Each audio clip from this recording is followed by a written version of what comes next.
Hello and welcome. What the fuck? We'll just restart that. Blip, blip, blip, blip, blip. Here we go. Hello and welcome to Three's a Crime, a true crime podcast. I'm Tori. I'm Emily. And I'm Lindsey. And that's our intro. Here we are professional podcasters. We're podcasters, bitches.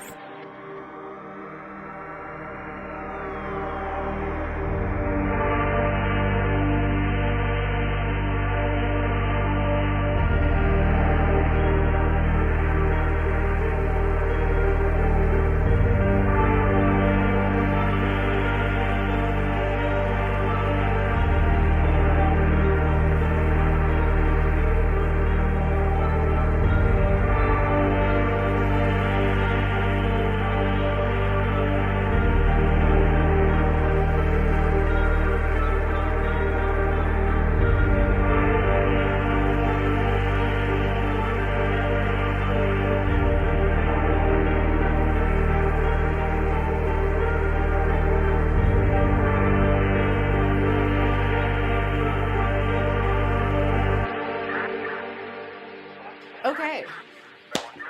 Settle in, folks. We have not had a survivor story.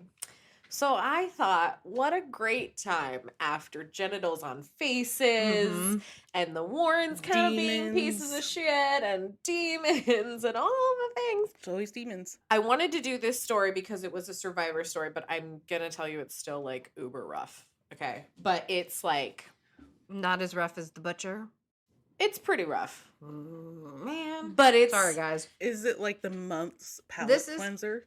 It's like the month's palate cleanser. But this is where I think it proves that we really don't know each other's stories, and we kind of, most of the time, unless you're like Tori and you suck, who cheated and looked up some of the things on the Warrens. You know, I'm sorry that we're giving you two back-to-back brutal stories, but...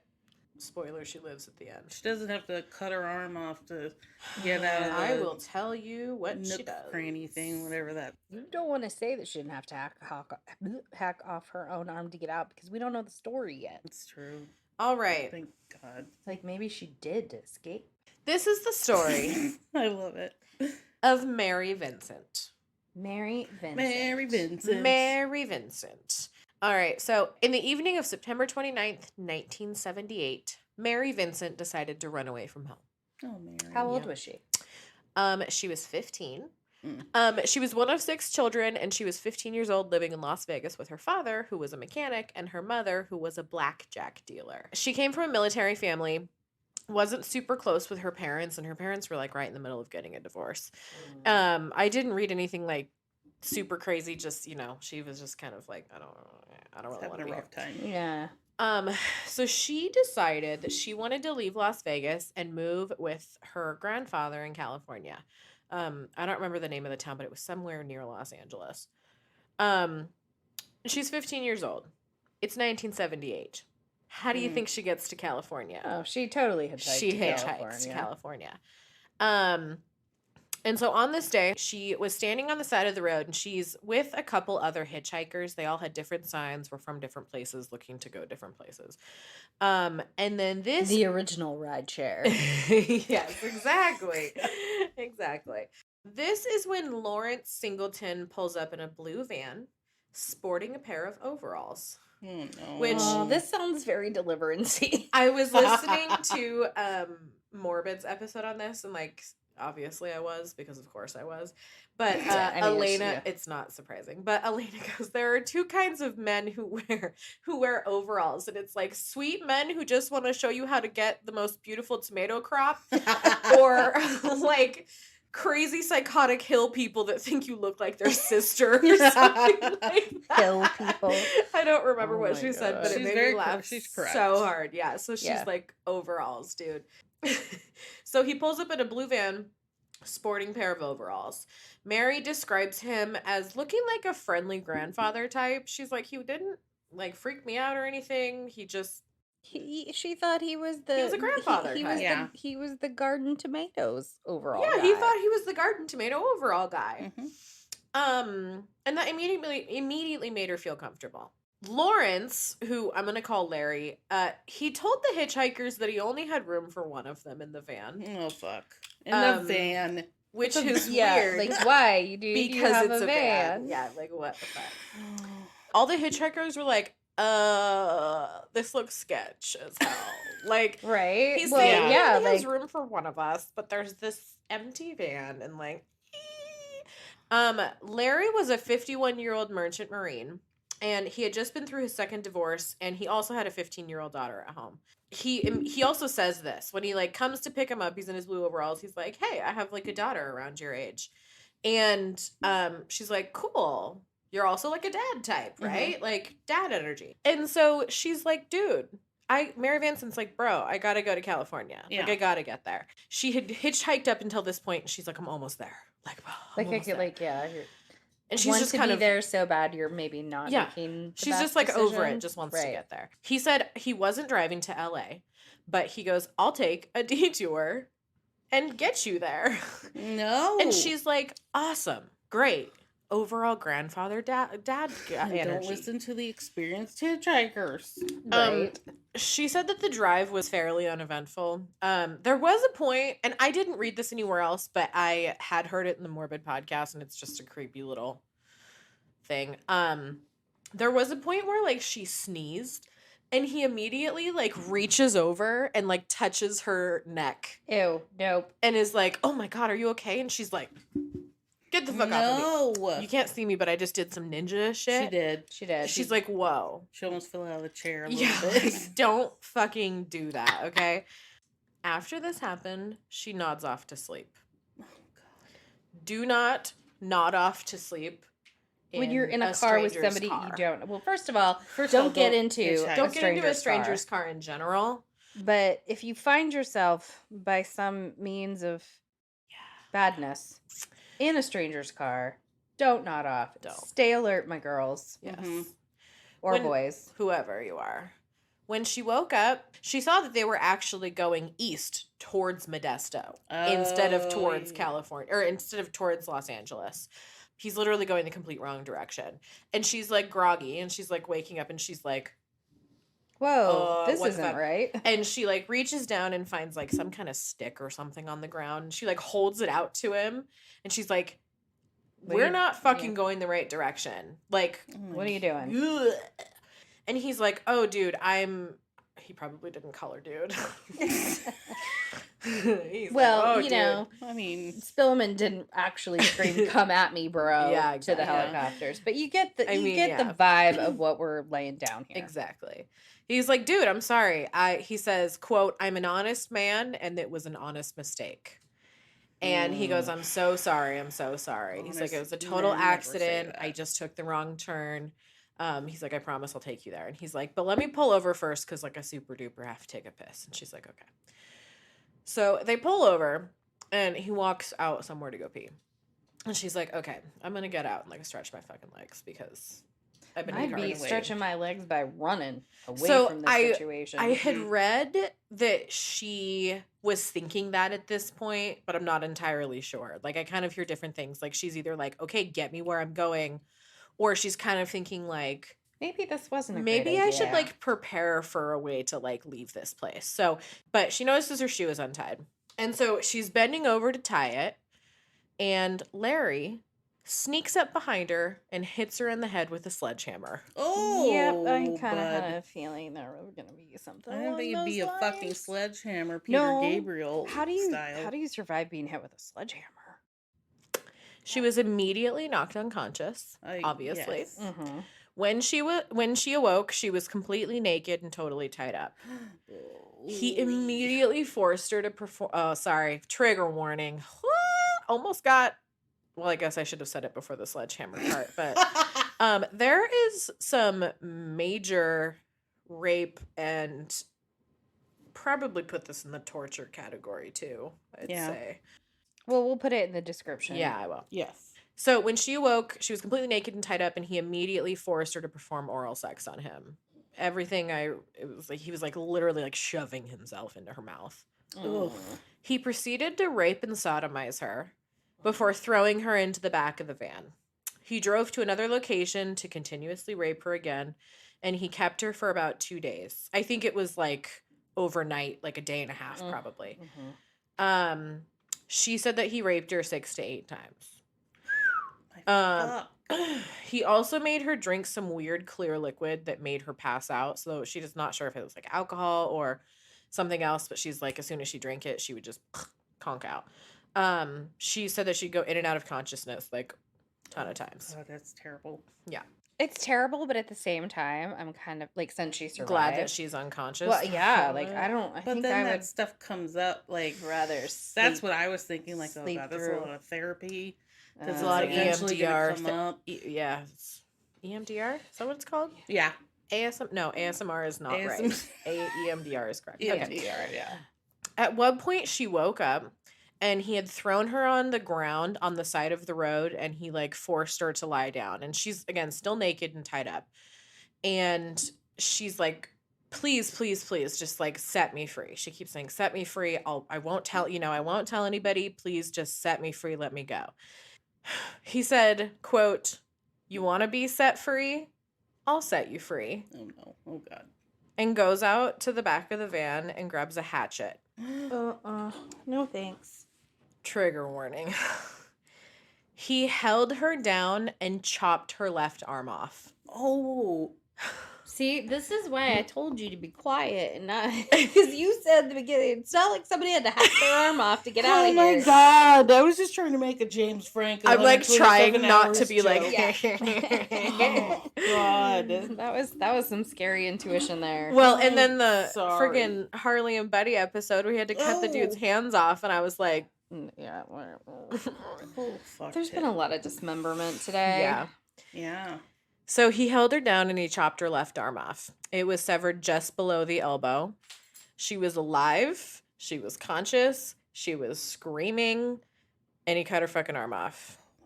She said that it happened so quickly she couldn't figure out how her body was falling back, but she said that she remembered like grabbing onto his arm and she couldn't understand how she was feeling herself grab onto him, but she was falling Still falling. backwards. Oh, that's like that makes my stomach feel icky. She said at this point, she's laying on her back and she starts seeing him go like this. Like he, like, there's a flicking spider on blood his off of it? arm. Oh. Her arm was still holding on to his arm. Oh, fuck! And he was flicking it off. My God.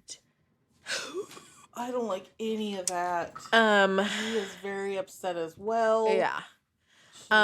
She starts kicking and screaming. She like realizes my arm is off, right? And he's like coming back towards her and she is just like kicking and screaming, doing anything that she can. And he hacks off her right arm. Holy. She was moving around so much, it took him 3 hits of the hatchet to cut through all the bone to get through her right arm. Oh, yay. And I remember hearing this story before we started the podcast, and I was going to Brittany and Derek's house, and I listened to this on the way, and I'm like, and then he grabs a hatchet, and I'm like telling them all this stuff, and it was kind of the moment that I was like, I love hearing about this stuff, and these people do not love hearing about this. But I'm just like, oh my God. And I remember Derek being like, hatchets aren't even sharp, and I didn't know that. Like, I hadn't thought about that. They're fairly dull, because they're meant for splitting wood, not cutting through anything. Nope. Yeah.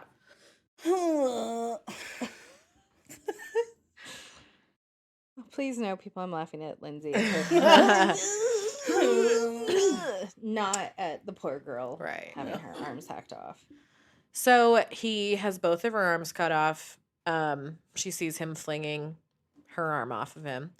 He then begins to drag her on the ground and rolls her down a 30-foot cliff. I wonder how he was dragging her.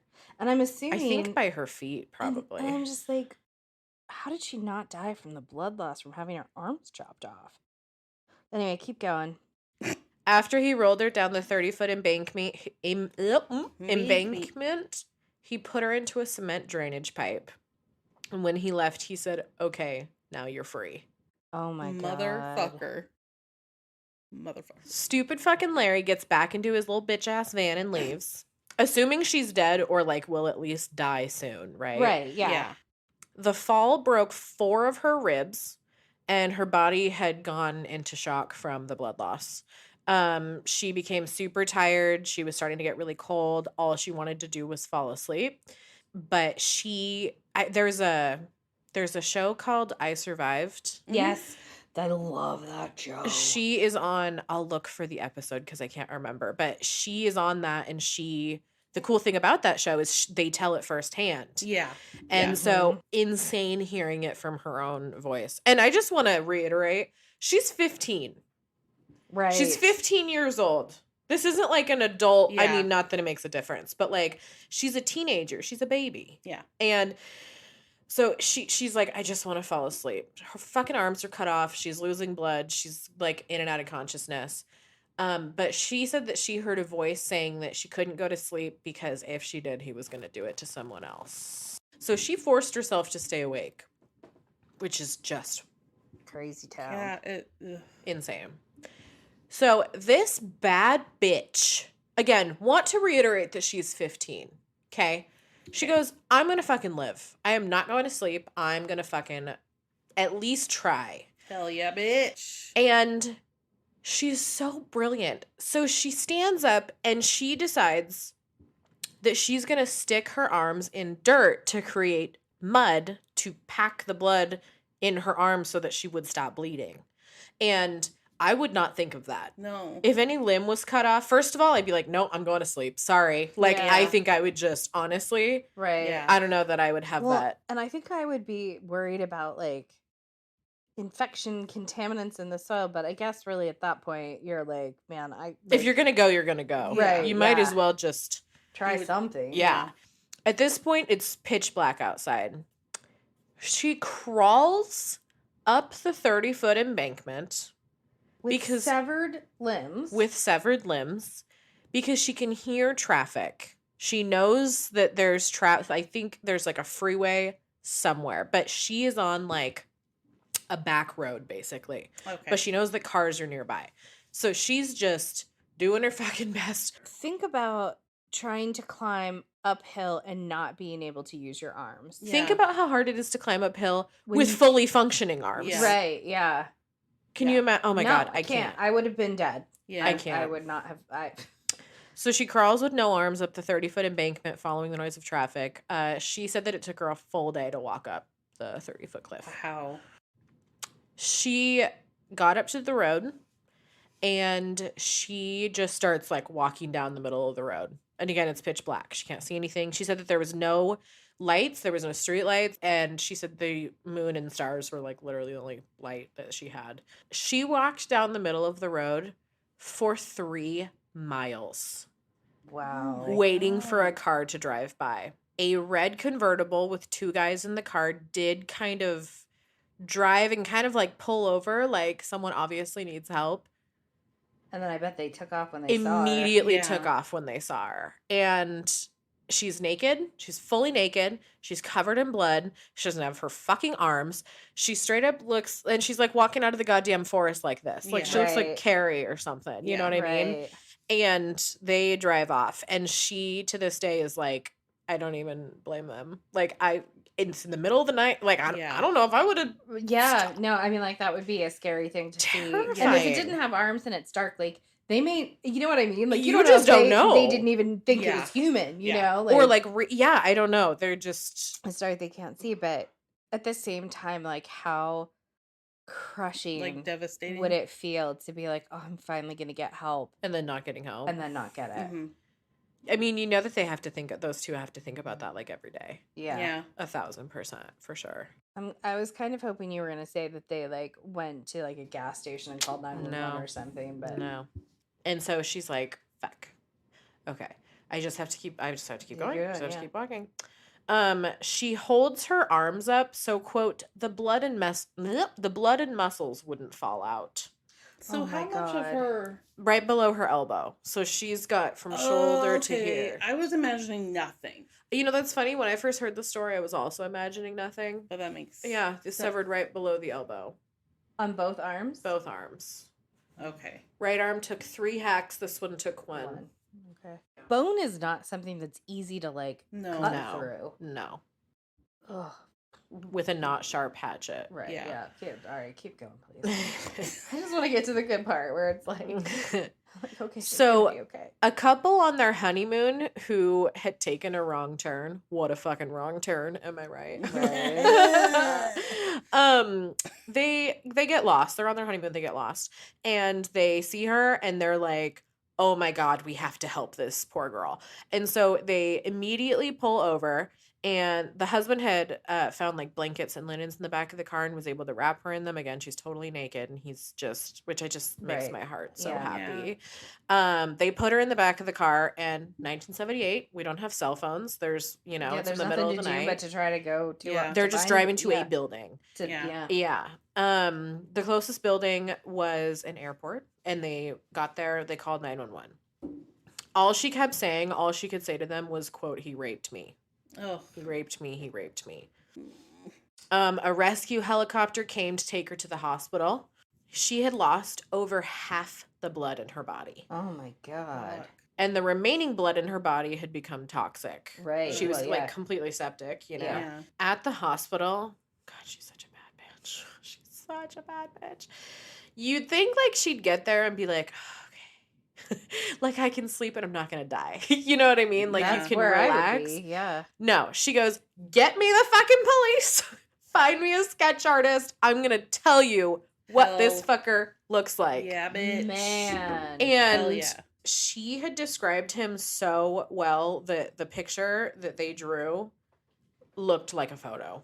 Like Wow. 1,000% like a photo. He's ooh. But it is an incredibly detailed sketch. Yeah, it's Yeah. creeptastic. So I mean, she got the hair perfect. She really did. The nose, the chin, everything. So they put it out and like immediately get a call from Larry's neighbor, who is his friend. And she's like, I'm pretty sure that's my neighbor Larry. And so it took like no time for them to, Find he's the him. fucking dude. And so they go pick him up and arrest him. In 1979, a year later, he went to trial and Mary did testify against him. She stood up in front of the court, pointed one of her hooks from her prosthetic arms at him, and was like, "He fucking did this to me." She didn't say that. But she was like, "Yes, he is my attacker." And she never calls him anything except my attacker. My attacker is all she'll say. Good. Larry told the court that he was super smashed drunk that night and described Mary as, quote, "a $10 whore." Ugh, it's fucking He shit. also claimed that the two other hitchhikers were in the van as well, including a second man named Larry. So he's like, if there is evidence that what happened, it must have been the other Larry. There's another fucking guy here Like, named does Larry. he realize that forensics isn't based on your name? I mean, Well, it was the 79. Yeah. I mean, But yeah, either way. That's so still he's really like, fucking that's- stupid. that's- my I'm birth year. obviously being framed. It was the other Larry. There's another Larry. There's guys. another Larry. I promise. It was His- cousin Larry. It was cousin Cousin Larry. Larry. A helpers. Thinks you look like his sister. Oh, God. After testifying against him, I know that I keep saying it, but like, fuck, now she's 16. Like, she has no arms, and she's having to testify against him, saying, he cut my fucking arms off and put me in a drainage pipe. And raped me. And raped me. tortured Oh, my God. Like, I can't even keep track of the fucking things I did to her. Right. It's wild. So, after testifying against him, he's walking out of the courtroom and he like quietly says something to her. Ew. And Mary runs out of the courtroom. She's like crying. She's like, "Oh my fucking God, I hate him. He said something gross." Larry later admitted to saying, quote, "I'll finish this job if it takes me the rest of my life." Ew. Oh my god. Yeah. Ugh. This terrified her. Well- She was like, "Oh my God, Of course it would be terrifying. oh my God, Like, absolutely." She's freaked the fuck out. Like, oh my God. And through this whole process, her parents, had obviously, when this happened, like came, and even though they weren't in a good place, they tried to like come around her. But she had said their relationship was in a place that Like, she they didn't- couldn't give yeah. her what she needed. And she Right. said they seem to care more about how they felt about what happened to me than how I felt about what happened to me. Larry was convicted of attempted murder, kidnapping, rape, sodomy, oral copulation, aggravated mayhem, and the use of an axe to cause great bodily harm. Aggravated mayhem. What a cool name. And I'm not for him, fuck that guy, but in general. I'm not giggling because of like what you said. But with the oral copulation part, because the girls that have the podcast, this is gonna sound weird, and it's two girls, and I wrote them a review. They're really cute. They're Southern, and so it's really funny to hear like Southern, like these really cute Southern girls talk about true crime. Adorable. But they had reached out to us and were like, hey, do you want to listen to this? And so I had actually texted her because there was one where she's like, oral copulation, I don't know what that is. Or what does that mean or something. And then the other one's like, well, like, it is what it is. She's like trying to say it without like saying it. So they just kind of blow past it. That's funny. So I had messaged We'll say them, for you. and I said, haha, oral copulation would be like oral sex, listening to episode 39. And she just wrote back, LOL, we're dumb. They sound so sweet. They are so sweet. We'll have to listen to them. Yeah, real cute. So anyway, so but that made me think of that. That's like, funny. I wonder if they'll listen to this episode. We'll have to Oral tell copulation. them. Oral copulation. I have the thing for aggravated mayhem. A person is guilty of aggravated mayhem when he or she unlawfully, under circumstances manifesting extreme indifference to the physical or psychological well-being of another person, intentionally causes permanent disability or disfigurement of another human being. Personally, like doing something super fucked up and then or having... derives a human being deprives a human being of... Mia's like, what's going on? It deprives a human being of a limb. Oh, that's specific to organ or member, like, yeah. Oh, well, that makes sense. So with all of those things, how much time do you think you got? 2 years at this point. You want me to remind you what he got convicted of? Oh. Attempted murder, kidnapping, rape, sodomy, oral copulation, aggravated mayhem, and the use of an axe to cause great bodily harm. Not to mention the fact that he verbally threatened her on the way out of court. Correct. Saying that he would, if it, took the rest of his life. I don't think anyone heard. Well, I guess he's the one who admitted to it, but I don't know if they used it against him or not. Anyway. I think it was just a creepy thing. 25 to life. 25 to life? You just said you went from 2 years to 25 to life? Yes, that's what they say in Law and Order. 15 to life.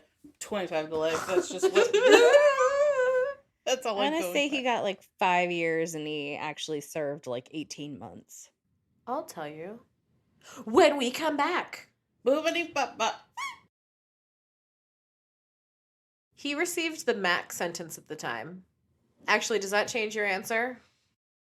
8 years. 15 to life. I'll just do the next Law and Order. He received the max sentence at the time, which was 14 years.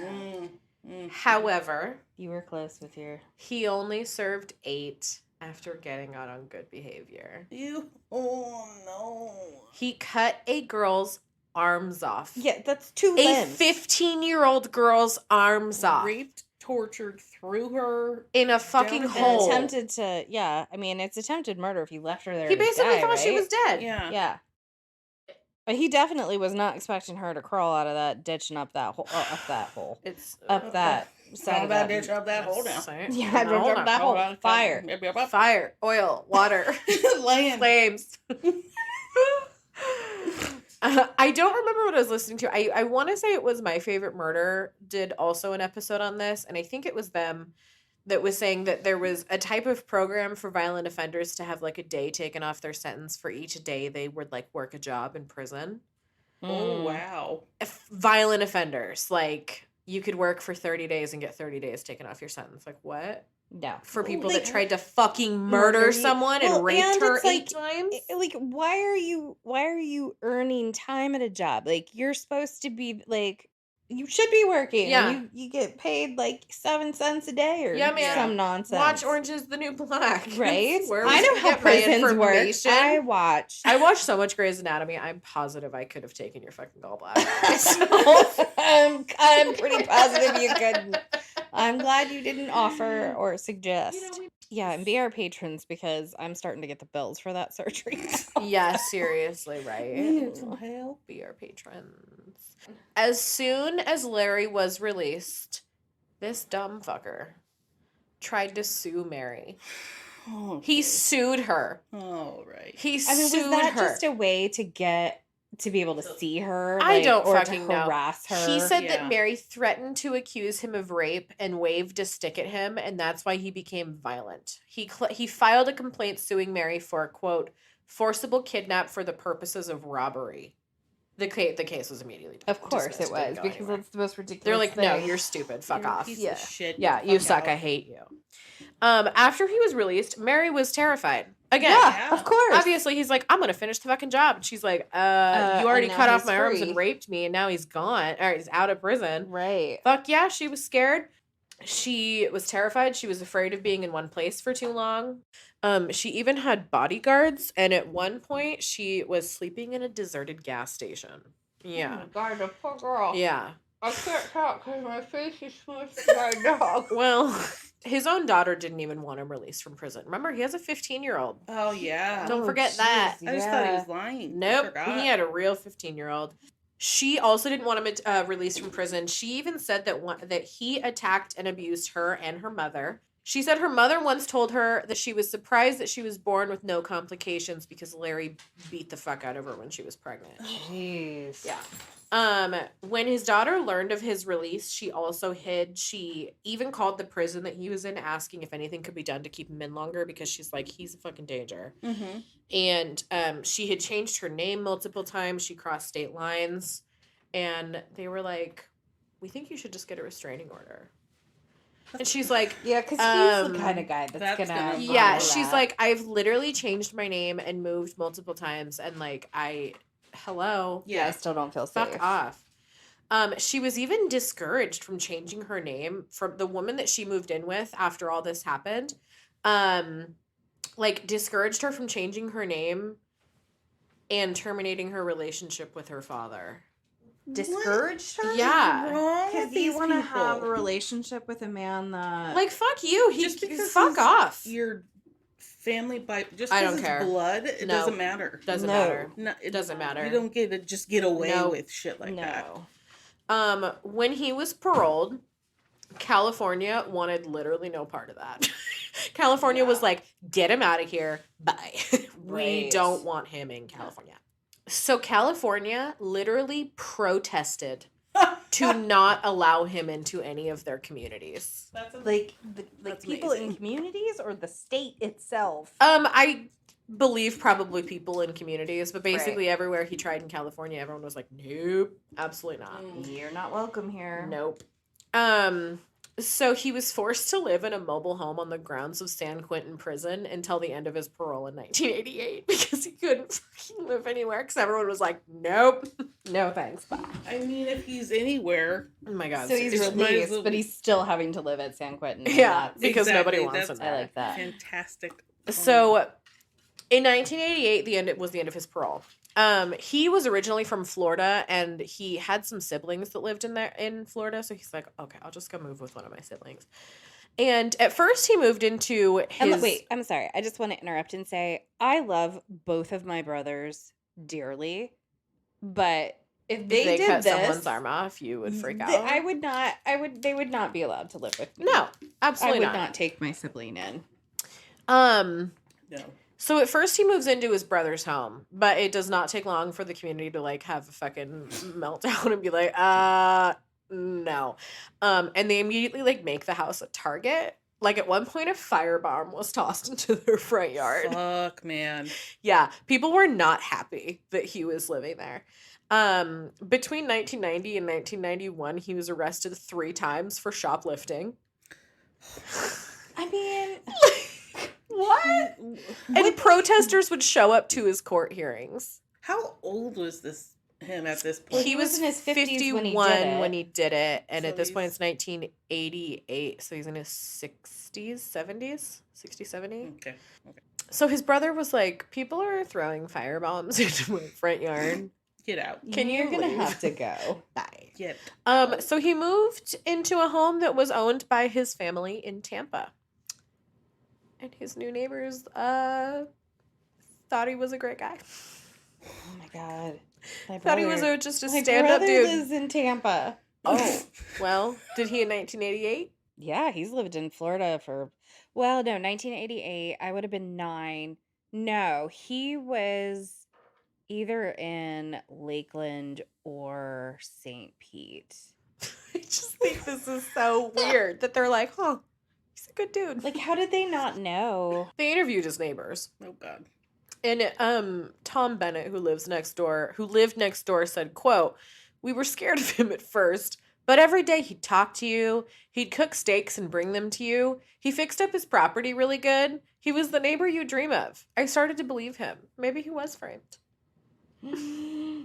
Remember when Dahmer did this with his Yes. fucking neighbor? Yes. Holy fuck, dude. Larry lived by himself, spent most of his time doing house projects. His brothers and their wives would visit all the time. He was like a fairly normal dude at this point. They're like, yeah, he had friends. He had a Rottweiler that he loved. He was a good neighbor. He would offer to repair neighbors' things. Like one of them had a mailbox that was broken. He's like, hey man, I can fix that. He would show up to like, friends would have like, local bands would play at bars or whatever, and he'd always be like, yeah, I'll go and like support the band. And just, what? He cut a girl's arms off. Like, He's like vague, like retirement and weird. Florida, It's weird. Another neighbor said, sorry. Can't handle any of it. Another neighbor said, quote, "We didn't like the idea that something had happened, but you can't make a big deal about it if you want to give people a chance." I'm sorry, she said, you can't make a big thing about it if you want to give people a chance. I just want to correct myself because it was a quote. What? You know, somebody that gets out of jail for like drug possession, somebody who, I don't know, passing bad checks. In Morbid, they talked about that. They're like, petty theft, you kind of are like, I don't love that about you. But like, okay, you're trying to, get a second chance. But when you're dismembering people, I'm not while they're still alive. While they're still alive. Torturing raping them. And raping them. And, it's statutory rape because it's rape, but I'm also adding on the fact that basically he's a pedophile. Yeah. The fact that his kid was the same age just really that is skeeves me out so much. Yeah, there's some stuff to unpack there. And so I don't know that you deserve a second chance. Well, and you certainly don't deserve the benefit of the doubt. Tori, let me tell you. At one point, not done. His neighbors actually had to save him from a suicide attempt. Oh my God. This is one you can let go. You can let it go, folks. He was in his garage. He started up his van and attached a dryer hose to the exhaust and was sucking it in. And his neighbors, I believe, actually, he wasn't in his garage. I think he was in his driveway, which... Yeah, I don't want to say anything about, like, people who kill themselves, because, like, I don't know. But I feel like if you didn't want to be helped, you would have gone in your garage. Yeah. Where nobody can see you. Yes. Usually at night. It's usually... I mean... It's not like that. No. From my experience. Was it Diane Downs that did that? Somebody else we covered. Or maybe it was Yates. Did, like, this fake sort of suicide-y... I think it was Yates. Did this sort of fake suicide-y thing where it was like, oh no, I was really. It was just like a cry for help, kind of like. Not even a cry for help, just to like. Feel bad for me. Yeah, yeah, like, a cry for attention. So, like I'm not a bad person. Manipulate I feel so it. bad about this. I've been bullied because I like did something terrible and people keep judging me about it. Exactly. So he was sent to a psychiatric facility after this. They like rescued him. He went to a psych facility. And 9 days, he had returned home. He'd been home for 9 days. On a Wednesday evening in February 1997, Hillsborough County Sheriff's officials said a man who had done some renovation work for Larry had stopped by his house that evening, and he heard some drama. Ooh. He heard some things on the inside. He heard some words being said. Oh my God. He seen some shit. Okay? I seen it with my eyes. He peeks through one of the windows, and he sees Larry buck-ass naked, strangling, punching, and stabbing a woman repeatedly. The woman was also naked, sitting on the couch, screaming. Oh my. The deputy who responded to the call said Larry answered the door. He had clothes on, but he was completely covered in blood. The victim was identified as Roxanne Hayes. She was a 31-year-old mother of 3 and a sex worker.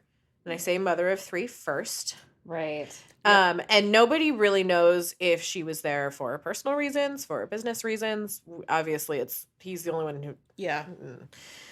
The state of Florida flew Mary down from Washington, y'all, which I thought was so wild. So they're like, bro, he fucking killed someone. We're gonna fly you down to be at his trial. And she's like, I'm gonna fucking be there. So when she was also asked to identify him again, she's like, that's him. There was like no hesitation. She said, quote, I wanted to see his eyes. Eyes are important. When he was on top of me, attacking me, I was looking at the axe, trying to stay alive. He was convicted of murder and sentenced to death, but he fucking died in 2001 from cancer. Always at 74. cancer. Always cancer. I mean, like that program that got him out early, the people that approved, like her death is on their hands. Like he should never, ever have been let out. So Donald Stahl, the prosecutor, was actually able to get legislation in place that would prevent early release on most violent crimes. Today, Mary Vincent's trial would have resulted in an immediate life sentence. I was going to say, yeah. One of his neighbors, one of Larry's neighbors said, quote, when I found out about what he had done, the first thing I thought was, should I have left him in the van that day? Should I have known that? I probably would have at least given it a second thought. Wow. Fuck, dog. Mary says to this day she still has a lot of nightmares, like almost every night. She says, quote, I've broken bones thanks to my nightmares. I've jumped up and dislocated my shoulder just trying to get out of bed. I cracked ribs and smashed my nose. Every day I pray to God to make a space I can breathe in, and every day God gives it to me. So, at least he's dead now. Like, yeah. At least he's gone, and she doesn't look over. And here's the the best part. Are you ready? Oh no, there's more. No, it's good. It's okay. happy. Guess what this bad bitch is doing now? She helping survivors? She's a fucking artist. Hell yeah. She's a fucking artist. All the things that she paints are strong women, very pin-up-y, like strong, independent, don't need no man women. mm-hmm. And it's a skill that she didn't have before. Wow. She totally got it with her prosthetic arms. And she makes her own prosthetics so that they can do what she needs them to do for like her art. That's amazing. Yeah. That's fucking rad. Did she ever get a relationship back with her parents? Do we know? I don't know. She also started the Mary Vincent Foundation to advocate for teenage victims of sexual assault. And then she says first she was a victim, then she was a survivor. Now she's an artist. Oh. I'm glad she doesn't That's the Mary give Vincent herself story. the victim like label. Yeah. Well, I mean, even like those dudes driving by, I don't know if I would be like, oh yeah, I don't blame them for driving off. I think I'd be really mad. You know what I mean? Like, she's very like. Well, here she is walking her 2 dogs. Yes. So she is married. Cute. She's married with 2 kids, I believe, and she has 2 dogs. She lives. It makes sense now that she's an artist. She lives in the Seattle area. So what a perfect place for her. And you guys should watch the episode. I'll find what episode it was, but her telling the story is wild. let me tell you what. She was not going to let a demon control her life. She was not about to let a demon control her life. Girl power. Girl power. Wasn't that wild? What was it? What did I say? Wild. You were like, girl power. Oh, girl power. I power. thought I was going to yell, get an exorcism. I don't know. Well, I mean, What is get happening? that exorcism. What is happening down there? At that end of She's the having a sofa? stroke. She is. We've recorded all weekend. It's the 4th of July, and we decided to record for 2 days straight, and we're all like a little loopy about it, but we wanted to bring you that happy story. I guess by the time this episode comes out, my God, it'll probably be August. Yeah. My God. Weird. Well, we're ahead of time, guys. We're ahead of time. Yeah. I'm trying to make sure we get to bring you that content. Yeah. Get that content, bitch. Get that content. That content, bitch. So next month, too, in August, I'm going to be doing Candyman. The real story that Candyman is based off. Yes. And Emily is going to be doing, well, it's her family vacation, but we're also They're making me work on my family vacation. We're gonna do all the things we wish we could hey, do. Since we're not all going, can you do us a favor and go on this tour and this one, and then come back and tell us and stories about it? I might get a portable recorder, so we'll have some New Orleans stories. Creepy. So I guess I'm getting a little back into the paranormal. Ooh, but I was just thinking, since you're going to New Orleans, and then you're going to do Madam What's Her Face that kept, right? Mm-hmm. And Madam What's Her Face, yeah. You know who I mean. I know. Like I the know. one that was doing really crazy. Kathy Bates. Yes. Kathy Bates. Kathy Bates. I'm doing the Bates story of character. Kathy Bates. Yeah. We're going to bring you the true story of Kathy Bates. No. She's going to call. She's going to like write us an email and be like, I wish. I'm sorry. Yeah. I love Kathy. Like, I do too. Adore her. I do too. But maybe I'll do a Patreon episode for the Axeman. Ooh, the Axeman of New Orleans. That would be a good Patreon Yeah. episode. That's a good one. I'm here for that. Yeah. All All right. Well, remember who you are and what you represent. And Don't get in vans. Don't hitchhike. Please don't hitchhike. Don't get in vans with people you don't know, and make sure that what you represent is not an axe wielding Psychopath. And if you need a ride, just call me. I'll give you a Yeah. ride. You live in Florida? Just give us a call. You're not. Yeah. You're not. Who are you gonna call? Like, Three's a Crime. Yeah, please don't call Lindsay if you don't know her. Yeah, please Because don't. just like we're telling you, don't get in cars with strangers. Don't we're call not going to strangers. allow her to pick you up if you are a stranger. We're too good at friends. And it doesn't That's matter if you're true. like, hey, I'm a Patreon, if we don't know you. Yeah, dude. We don't know you, bitch. Well, actually, we do know most of Patreon. Well, we And we do. love you. And you guys get extra special perks, but that isn't one of them. All right. All right. All Okay. right then. I love you. Bye. Okay, love you. Bye.